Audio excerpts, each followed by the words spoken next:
Families need cash to pay their rent, to pay a car note. Utah's governor is ending federal pandemic unemployment assistance. What that means for you. I'm tracking lots of sunshine here across the state, but changes are coming in a few days when we'll see more chances for rain and a cool down in the forecast. Attacks continue in the Middle East as tensions between Israelis and Palestinians escalate.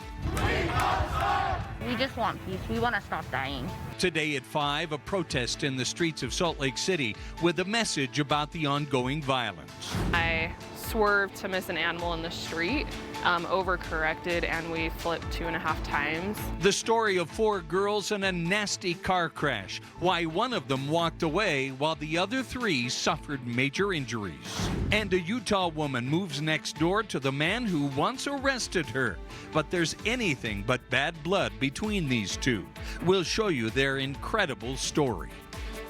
Live from Utah's news leader, Fox 13's Live at 5 starts right now. Could you get by on $300 less every week? You'll have to if you're unemployed and receiving federal pandemic assistance payments. Thanks for joining us. I'm Bob Evans. And I'm Kelly Chapman. Governor Spencer Cox has decided to end those extra payments for unemployed Utahns. Fox 13's Ben Winslow broke the story this morning and explains how the decision will affect some of you. About 28,000 Utahns will be impacted by the governor's decision to cut off federal pandemic assistance.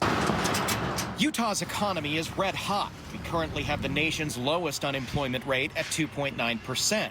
So Governor Spencer Cox has decided to opt out of federal unemployment benefits. He signaled it was coming in a virtual town hall on Facebook. I just philosophically don't believe that the government should be competing against the private sector to keep people out of the workforce. It's an extra $300 a week for some, as well as extended benefits for people who had already exhausted state ones. It applies to formerly full-time employees and gig workers. About 28,000 people are impacted by the governor's decision, but Utah's Department of Workforce Services says there's over 50,000 jobs available right now. Now it's up to the employers to compete for these employees. So I do think this won't resolve all of the employer concerns about not being able to find employees. One of the ways that employers can respond is to increase wages. It is about income. Families need cash to pay their rent, to pay a car note, to pay their health insurance, their car insurance, gas. Gina Cornea with Utahns Against Hunger says the governor's decision is going to hurt a lot of people who now have to take any job without a decent wage. If they're making more on unemployment than they are in a job, then maybe it's not time to end the enhancement of the federal benefits, but a time to talk about income disparity. The state says it has not seen people opt to stay unemployed in the pandemic, and this may force businesses to raise wages. We haven't seen an increase in the number of people reporting people refusing work. The state will continue to offer benefits like rent assistance, child care, and help paying bills, but Utah's Department of Workforce Services says they'll go back to pre-pandemic state unemployment checks. The law requires any Utahn on unemployment to actively look for work. That there are other safety net programs, but more importantly, that there are jobs available for these individuals to find that security and find that in employment. Now, it takes effect June 26th, and Utah is not alone on this. 9 other Republican governors across the country have made the same decision. It's brought on by the economy reopening and the COVID-19 vaccine availability. In downtown Salt Lake City, Ben Winslow, Fox 13 News, Utah. The Salt Lake Chamber is praising the governor's decision to end pandemic assistance benefits. The state's largest business organization says Utah is seeing a significant need for new employees. And the challenge is not the scarcity of well-paying jobs, but the lack of workers. They go on to say for the state to remain a national economic leader and for communities to be prosperous, we need to normalize the labor market by assisting those currently unemployed to find opportunities to rejoin the workforce as soon as possible. Utah Senator Mitt Romney is backing Governor Cox on this move. He tweeted this morning saying paying people more money not to work disincentivizes work, plain and simple. Increased unemployment benefits are leaving employers struggling to staff up. I applaud Governor Cox for this decision. It's time we reopen our economy. The Centers for Disease Control's vaccine advisors are recommending the use of the Pfizer COVID-19 vaccine in children ages 12 to 15. The vaccine will be available under the same FDA emergency use authorization granted to adults. Doctors in Utah are looking forward to getting more shots in arms. Our pediatricians have been anxious to be helping these adolescents, and we are looking forward to now being able to expand the vaccine to those that will give us more protection as a community. The advisory board will consider a vaccine for children younger than 12 at a later date. All that's left is for the director of the CDC to give final approval, and she's expected to do so quickly. More than 100 Utahns marched through the streets of Salt Lake City today, all to voice their support for Palestinians after 2+ days of violence along the Gaza Strip. The rocket attacks and airstrikes between Hamas and Israel marks the worst fighting in that region since 2014. World leaders are calling on both sides to de-escalate, but neither are backing down despite the increasing death toll. Fox 13's Haley Higgins followed the protest this afternoon in downtown Salt Lake. She joins us from the Utah State Capitol now. Haley.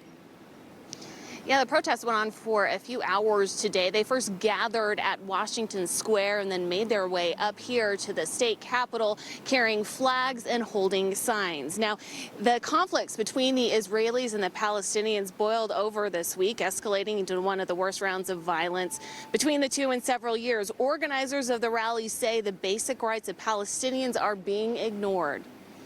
It's ridiculous. It's ridiculous how many people are dying right now. It is absolutely ridiculous how our U.S. how we have not responded to the war crimes that Israel has committed. Now, protesters also passed around a petition against a bill signed by Governor Cox last month that prevents a government agency from contracting with a company that boycotts the state of Israel. It's called the Anti-Boycott Israel Act, and organizers argue that it undermines constitutional rights of the business owners. Reporting live at the state capitol, Haley Higgins, Fox 13 News, Utah. Haley, thank you. Members of Utah's Jewish community are also sharing their concerns over the worsening relations between Israel and Palestine. We spoke with Ron Zamir of the Jewish Federation of Utah. He says the interfaith community in Utah is a unique one, but it is still unsettling to see demonstrations like this today. We're fortunate in Utah to have amazing relations with all the different faiths. The Jewish community and the Muslim community together support initiatives against bigotry and hate. We work really well and get a lot of support from the LDS Church on things around social justice. So I would position some of these demonstrations as the same extremists that are looking to perpetuate the things that Jews are used to. We're used to blood libels. We're used to pogroms. We're used to being held to a different standard. Zamir says his family and friends in Israel are worried the conflict is not coming to an end. He also adds that at the end of the day, they all want what is right, a good solution for both Israelis and Palestinians. Today, House Republicans stripped Wyoming Congresswoman Liz Cheney of her leadership post as GOP conference chair. It came after her public sparring with former President Trump over his false claims of fraud in the 2020 election and changes party strategy for the 2022 midterm elections and beyond. Minutes after she was voted out of her party's #3 leadership spot, Cheney outlined a new mission. We've got to get back to a position where we are a party that can fight for conservative principles, that can fight for substance. We cannot be dragged backward by the very dangerous lies of a former president. Here's how Utah's delegation voted on Cheney. Congressman Blake Moore voted to keep her in her leadership position. Congressman John Curtis and Chris Stewart voted to have her removed. Congressman Burgess Owens was not present for the vote. GOP Congresswoman Elise Stefanik of New York has positioned herself to succeed Cheney, even receiving former President Trump's backing. But some Trump supporters say Stefanik's voting record is too moderate to teeing up another potential party split. Another major national headline this evening, fuel once again flowing through the Colonial Pipeline. The company says it will take several days, however, for the product delivery supply chain to return to normal. Computer hackers based in Russia shut it down last Friday. By today, 65% of gas stations in North Carolina had completely run out of gas. 43% in both South Carolina and Georgia. They had no gas. 44% in Virginia. Experts say there will probably still be service interruptions as the pipeline comes fully back online. The pipeline runs from Texas to New Jersey. No word yet on when prices at the pump will come back down. Well, another gorgeous spring day here in Utah, and I tell you what, it's hard to beat the kind of weather we're having today, Allison. Absolutely, and the next couple of mornings won't be quite as chilly as it was the last 2 mornings, and it's a good 10 degrees warmer than this time 24 hours ago here across the state right now compared to this time yesterday. So that brings us to low 70s for your Wednesday evening here along the Wasatch Front. 60s up in Park City, 70 for Heber, 72 for Twilla. Into southwestern Utah, St. George, 88 degrees currently, and we have that sunshine here across the state. Now our sun will set tonight around 8:30, and it will rise about 6:15 tomorrow morning. So 10 p.m. 59 degrees here in Salt Lake, 8 a.m. 59 as well. By noon, we're back into the mid 70s, and that heat is on heading into this upcoming weekend.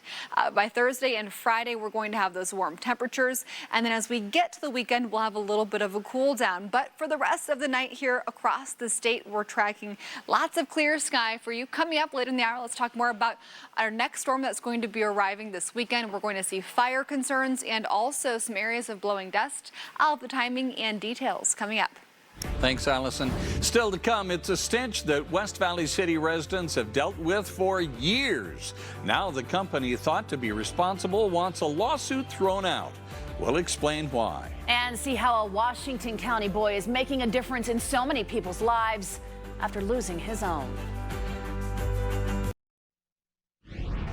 A teen who died over the weekend in a UTV accident in southern Utah is giving the gift of life after his death. Authorities say 14-year-old Zane McQuivy was on a camping trip with his father when the accident happened Friday night. Utah State Park Rangers say the teen was going up a hill at a low speed and rolled, and the vehicle landed on him. A GoFundMe page says his organs are helping at least 9 people to live. If you want to donate to Zane's family, we have a link to the GoFundMe page at fox13now.com. A Salt Lake City police officer is now facing a second felony charge for ordering his dog to bite someone back in 2019. Court documents indicate Officer Nicholas Pierce allegedly lifted up his canine Tuco to bite a woman who prosecutors say was not a threat. The latest charge is for aggravated assault. Prosecutors say the woman followed police commands except for getting out of her car when ordered to, but they say she kept her arms out of the windows. Pierce faces another charge for ordering the same dog to attack a black man on his knees with his hands in the air in a 2020 encounter. A waste treatment company is asking a judge to dismiss a lawsuit over a noxious odor that has plagued West Valley City for years. The city is suing ET Technologies, accusing it of being the source of a foul smell that hits the city when the wind is just right. Residents have complained that it drives them indoors. In new court documents obtained by Fox 13 News, the company says the city has no conclusive proof of that. They also say the city can't go after them because they're not in the city limits. West Valley City is asking a judge for an injunction to force the company to make changes to reduce the stench, as well as damages on behalf of city residents. On Utah's Capitol Hill, redrawing boundaries for Congress, the legislature, and the state school board is going to be a race to the finish. Because of delays in getting census data, the state's independent redistricting commission says it could be September or October before they start drawing maps for those critical seats. That means public hearings will be delayed, and it may be a mad dash to get it all done. Redistricting is very important because it does determine who represents you in elected government.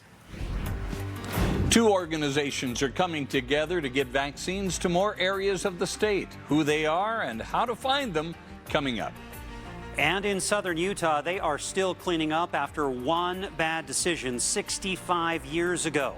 And the price tag may top $1 billion in the end. We'll show you.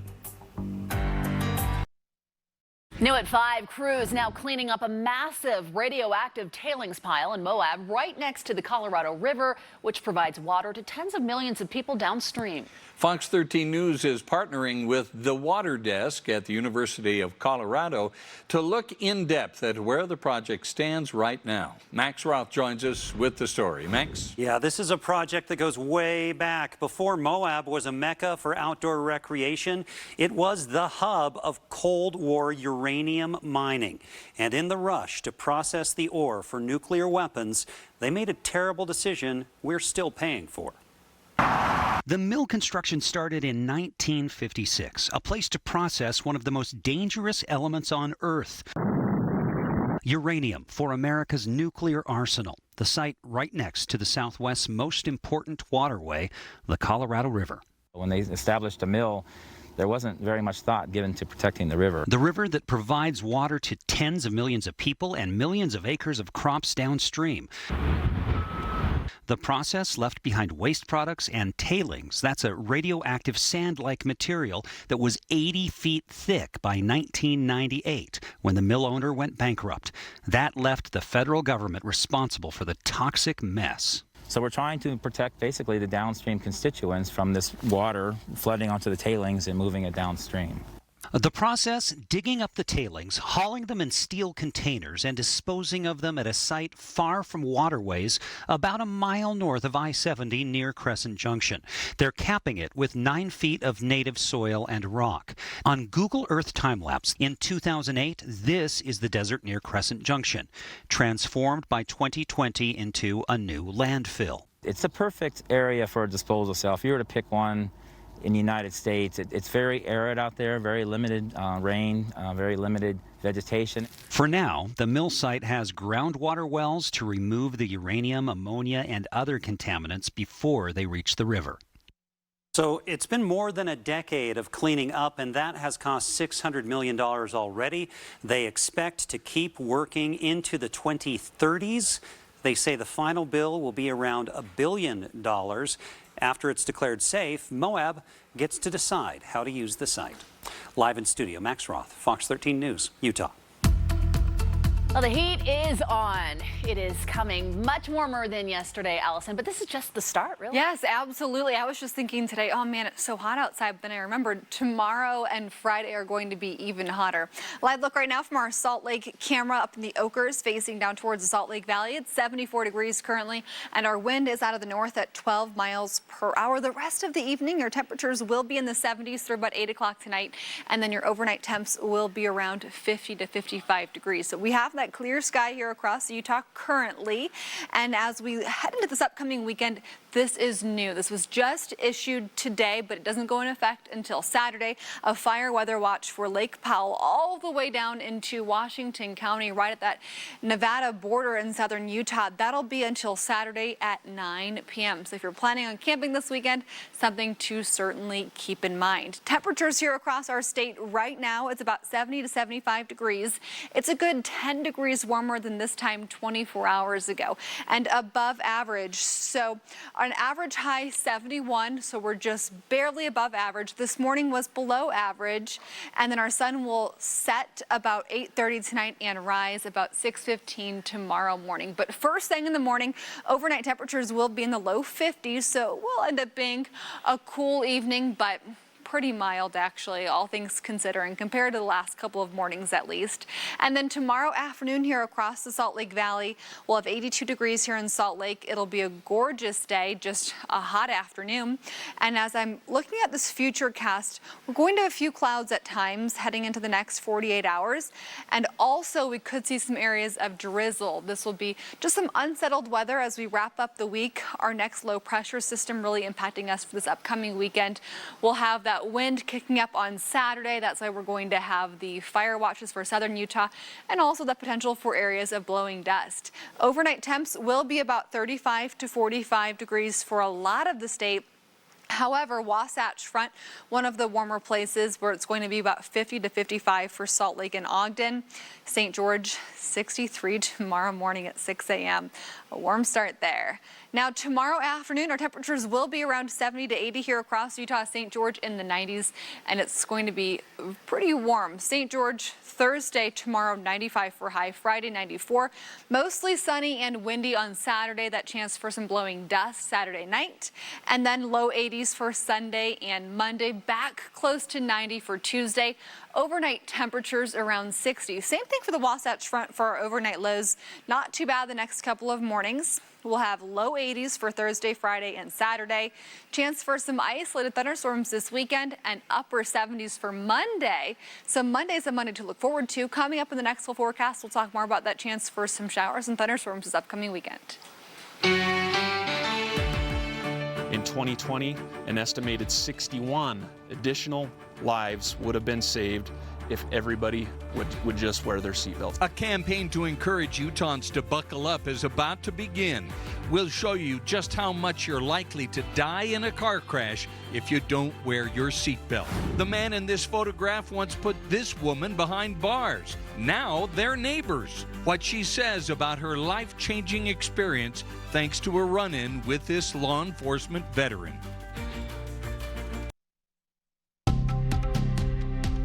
Your next trip to the grocery store could be painful for your wallet. It's been painful for quite some time now. Between food and labor shortages and rising gas prices, seems like prices everywhere just seem to keep going up. The Bureau of Labor Statistics says the price of fruits and veggies rose 1% in March, while meat, fish, and eggs went up by 0.7%. The labor shortages range from grocery store workers to delivery drivers, which are still trying to get back to pre-pandemic levels.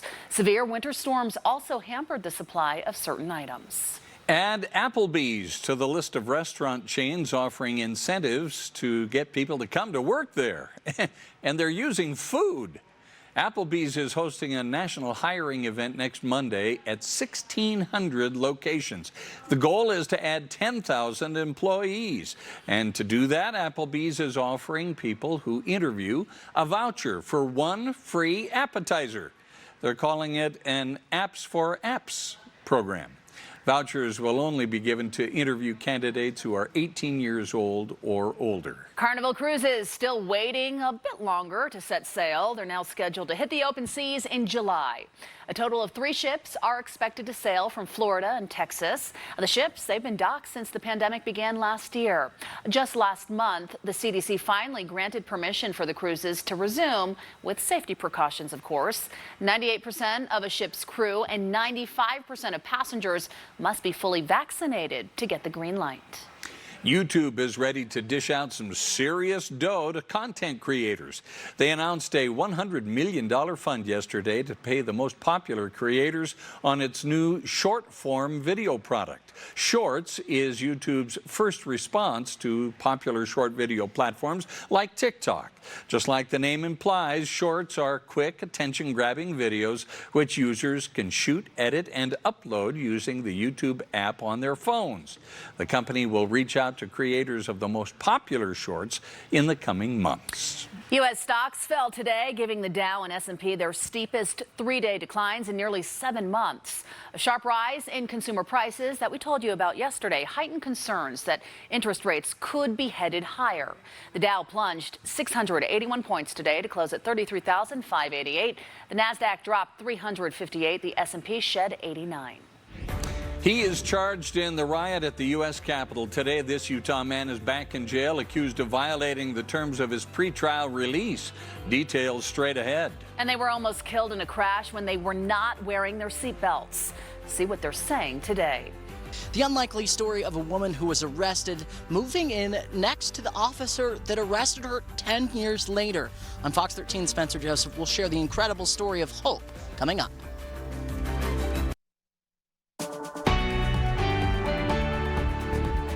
A Utah man who was criminally charged in the U.S. Capitol riot spoke to a judge in federal court today. Landon Copeland was much calmer than last week when he made national headlines for yelling profanities at those attending the virtual court hearing. Fox 13 News investigative reporter Nate Carlisle has been researching Copeland And watch today's proceedings in Washington County. Landon Copeland had been free pending trial. Then Tuesday, he was arrested and booked here, the Purgatory Correctional Facility in Hurricane. He'll be in jail for a while. He's accused of violating the terms of his pretrial release, though as of this afternoon, lawyers haven't said how. Copeland and his lawyers appeared remotely Wednesday in a hearing hosted by a federal magistrate in St. George. In it, Copeland, wearing an orange jumpsuit, was calm and politely answered questions from the judge. It was not like a virtual hearing he had last week, where news outlets monitoring the proceeding reported he yelled a profanity and even tried to object during a hearing for another defendant. Meanwhile, Fox 13 has learned more about Copeland's military record. The U.S. Army has said he served 2 tours in Iraq. Then he was convicted of drug possession and sent to the military barracks at Fort Leavenworth, Kansas for 4 months. He was then stripped of his rank as staff sergeant and discharged as a private. In the U.S. Capitol riot, Copeland's accused of being in a restricted area and assaulting police there. Copeland's next hearing is here Monday morning. The Justice Department is likely to lay out its case for keeping him in jail. In St. George, Nate Carlisle, Fox 13 News, Utah. Copeland is one of 5 Utahns facing charges for their alleged involvement in the U.S. Capitol riot. The others include Jake Pert of Tokerville, Brady Knowlton of St. George, former Salt Lake Police Detective Michael Harden, and John Sullivan of Tooele County. Read about each suspect at fox13now.com. Every fallen officer from the Salt Lake County Sheriff's Office and Unified Police Department were honored this morning. The annual event included a roll call of the 16 officers and deputies. Salt Lake County Deputy Rodney Badger was the first law enforcement officer in the state to die in the line of duty. He rescued a woman and 4 children in 1853 when their wagon got stuck in the Weber County River. While trying to rescue 2 other children, he was swept away by that river. We have family members show up. We live stream it so people who no longer live in Utah can see the memorial. So it's just important to remember those officers and those deputies who were killed in the line of duty. The most recent death was UPD officer Doug Barney in January of 2016. He was the first member of the Unified Police Department to be killed in the line of duty since its inception.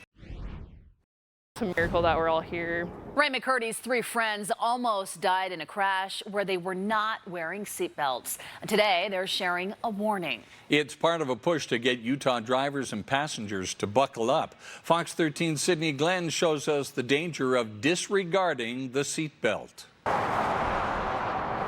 Every time you turn on your engine, you're taking a risk. I swerved to miss an animal in the street. Overcorrected, and we flipped 2.5 times. That's the story of these friends from back in 2014 on their way to Denver. Out of the 4 of us, I was wearing my seatbelt, and the 3 ladies behind me were not. 2 of them got ejected, and then 1 was in the car and kind of just got tossed around. Utah Highway Patrol reports about 40% of people who die in a car crash aren't wearing a seatbelt.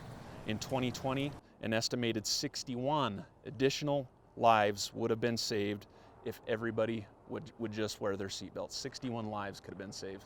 These 4 women are here, but only 1 walked away from that scene, the one who was buckled up. I just had a scratch on my head and some scratches on my arms. Of the other 3, 2 were airlifted, 1 taken by ambulance. Now, years later, they're all okay, but know just how devastating it can be if you decide to ditch the seatbelt. You ask any one of our people, they remember where they were, what show they were watching, what they were eating, everything. Like every detail, they remember it, so it affects every single person. In Salt Lake City, Sydney Glenn, Fox 13 News, Utah. Very sad there. We do have more information on our website. Utah's Click It or Ticket campaign starts Monday. It runs through June 6th. 40 Utah law enforcement agencies will be working more than 300 additional shifts, all to educate people about the importance of wearing a seatbelt. The National Highway Traffic Safety Administration clears up some myths about seatbelts on their website. They say you still need to wear a seatbelt even if you have airbags in your car. You also need to wear your seatbelt even at low speeds. Most fatal crashes happen at less than 40 miles an hour. And finally, they say it is true your seatbelt can hurt you in a crash, but the injury is less likely to be fatal. We have an update now on the vaccine rollout here in Utah. 2.3 million doses of the COVID-19 vaccine have been administered so far, and more than 1 million Utahns are now considered fully vaccinated.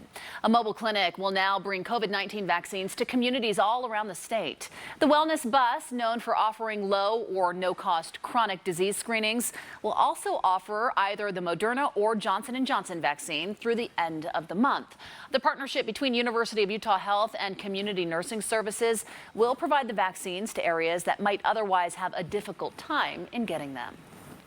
This partnership makes sense to do the wellness bus so that we can get our nurses into and vaccine into disadvantaged communities. Well, the wellness bus will be at the Kearns Library until 7 o'clock this evening. You still have about an hour and 20 minutes to catch it. Appointments are not required, but availability is limited. If you'd like to learn more about upcoming locations, just go to our website, fox13now.com. As for the rest of today's COVID numbers, 468 new coronavirus cases are being reported in Utah.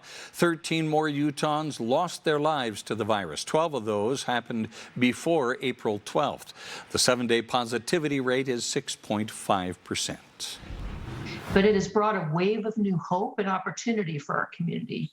You just heard from the founder and medical director of the Bateman Horne Center in Salt Lake City. She was part of the virtual COVID Long Haulers Awareness Day today.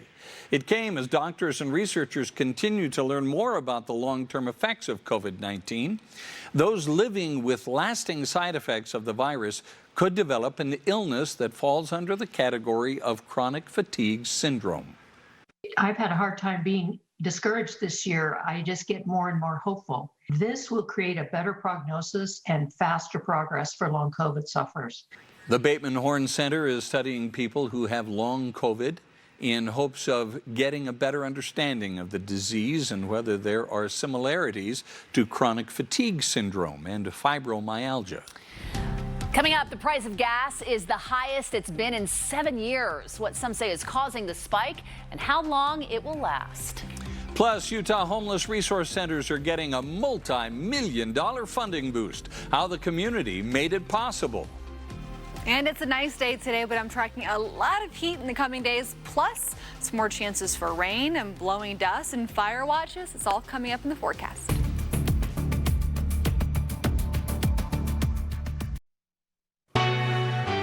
Welcome back, everyone. If you've recently filled up your gas tank, you've probably noticed the price. It's up there, isn't it? The national average for a gallon of gas has climbed to more than $3. Here in Utah, it's $3.32. One reason for the increase is the cyber attack against the Colonial Pipeline we've told you about. It prompted a run on fuel in the eastern and southern portions of the country. Today on Fox 13 News Live at noon, we did speak in depth with a AAA spokesperson, Aldo Vasquez, about what the climbing costs could mean for summertime travel. Road trips are going to be the preferred method of getting around, making up about 93% of all the travel that's going to take place during the Memorial Day weekend. Even with higher gas prices, though, that's not going to deter travelers from hitting the road. Yeah, it is the time to be road tripping. The Colonial Pipeline did restart operations about 3 o'clock this afternoon, but officials warn it will take several days for the supply chain to return to normal. Utah's homeless resource centers are getting a funding boost topped out at more than $20 million. $10 million was raised over the last 4 years through 1,600 donations. They'll be matched with a grant from the Larry H. and Gail Miller Family Foundation. This is part of the Home for Change campaign, which helps Utahns living with homelessness to change their lives. It is definitely meant to take care of a high volume of people, despite the fact that we have 700 beds, and it indicates that people are coming and going and moving on to their next step. There are 3 homeless resource centers in the Salt Lake area. If you'd like to donate, we can link you to the Shelter of the Homeless from fox13now.com. A woman outlines the story of her battle with addiction all the way to moving in next door to the officer that arrested her. The unlikely story next on Fox 13. And coming up in sports, RSL forward Justin Meram will tell us where he sees the team after their first 3 matches. And the Jazz with a big game tonight against the Trailblazers. We'll have a preview coming up.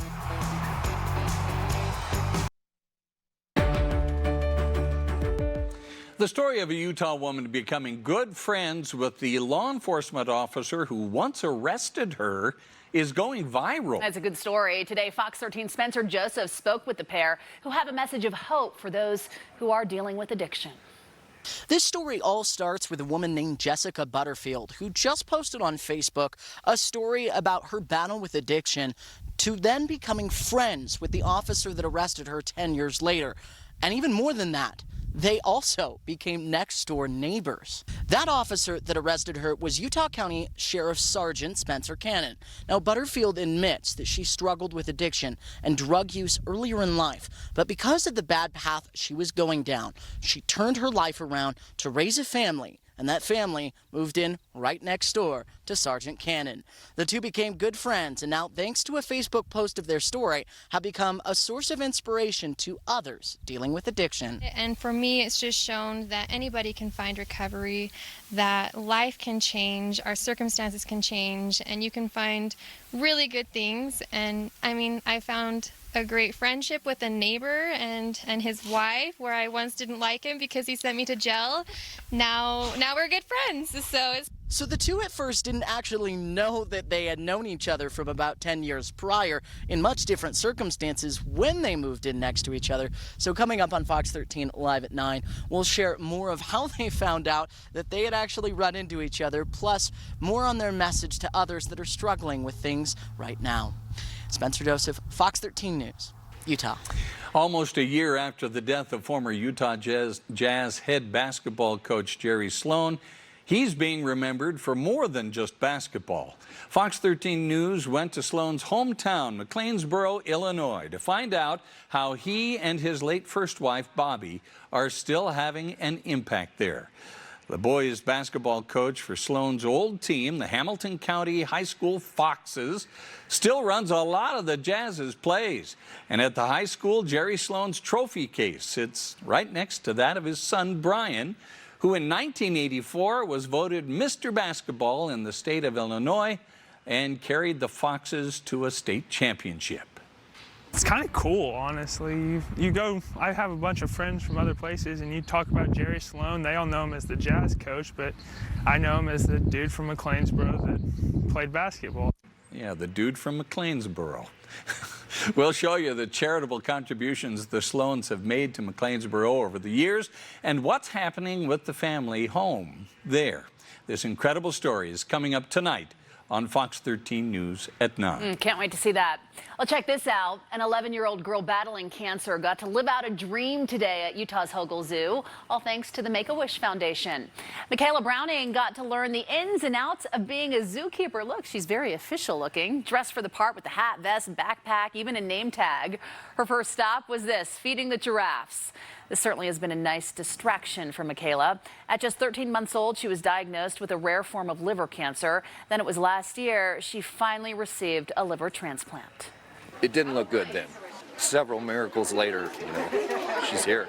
It's great. I'm excited because the doctor said once I get healed and everything, I could play gymnastics, which has been like my dream sport for a very long time. That will be awesome. Her family is certainly grateful for the Make-A-Wish Foundation and Utah's Hogle Zoo for granting Michaela's wish today. Here are some quick facts about the Make-A-Wish Foundation. The average cash cost of a wish has gone up by $2,500 since the COVID-19 pandemic started. The Make-A-Wish Utah chapter has been granting wishes since 1985. They say research shows children who go through their program can build physical and emotional strength, which is often needed to fight a critical illness.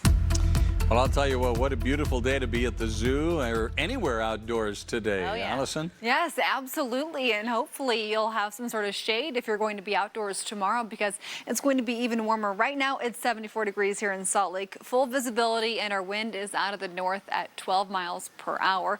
Now, tomorrow is going to be an even warmer day. We're into the 70s late morning. By lunchtime, 76 degrees at noon. And by 4 p.m. tomorrow, we have those temperatures in the low 80s. We'll have clouds at times, chance for some pop-up thunderstorms heading into the next couple of afternoons. But weather headlines for you today. We're warming up here across the state. We're going to see a low pressure system impacting us this upcoming weekend. Areas of blowing dust a possibility, fire watches for southern Utah, and then we'll see some increased chances for scattered to isolated showers and thunderstorms. Temperatures here across the state currently, it's about 75 to 80 degrees. St. George close to 90 degrees. As we look at the highs for the next couple of days, it's going to be hot. Low 80s for Thursday, Friday, and even Saturday. For Sunday and Monday, temperatures in the upper 70s. And for futurecast here across the state, let's talk about that chance for a few of those scattered showers here across the state heading into Thursday afternoon and evening. You'll notice that it's not too widespread, pretty scattered here across the region. And then by Saturday, 6 p.m., we're going to have that chance again, mostly into Nevada and eastern California. And then we look at our forecast into Sunday, and we're going to see a chance for some of those isolated thunderstorms. That's probably one of our better chances Sunday afternoon here across the state. So something to keep in mind if you're going to be out hiking this weekend or doing any camping. Definitely bring that rain fly. And then, of course, you'll want to keep your eye on that sky in case you hear any of the rumbles of thunder. If you ever hear that thunder, you're supposed to get inside so you can get safe. Now, overnight temperatures will be around 50 degrees first thing tomorrow morning, so warmer than the last couple of mornings. A little bit above average. For highs tomorrow, it'll be around 70 to 80 here across the state. St. George, low 90s. So you'll have mid to low 90s Thursday, Friday. Saturday, mostly sunny with breezy conditions. And then you'll notice from Friday to Sunday about a 10-degree cool down, low 80s, and overnight temperatures close to 60 to 65. For the Wasatch Front, we're low 80s through Saturday. Clouds at times, that chance for some isolated showers and thunderstorms. And then early next week, Monday will be a Monday to look forward to with upper 70s. And in case you're wondering, a typical high at this time of year, 71 degrees here in Salt Lake City. So it is going to be above average through at least next Tuesday. For Wednesday, we'll have partly cloudy sky, low 70s, but closer to average. And overnight temperatures will all be around 55 to 60, which means some very comfortable mornings are ahead. But temperatures here in Salt Lake City next few days hotter than today by about 10 degrees for Thursday, Friday, and Saturday. The Jazz play their final home game of the regular season tonight against the Portland Trail Blazers. Big game for the Jazz as they continue to battle for the top overall seed in the NBA playoffs. Fox 13's Morgan Vance joins us with more from Vivint Arena. Yeah, Jeff, the Jazz slipped up at Golden State on Monday, but the Warriors then proceeded to do the Jazz a big favor last night by rallying to defeat second-place Phoenix. The Suns, the second-place Suns, are now a full 2 games back of Utah with 3 games left. But if the Jazz can beat the Blazers tonight, they won't lock up that 1 seed quite yet.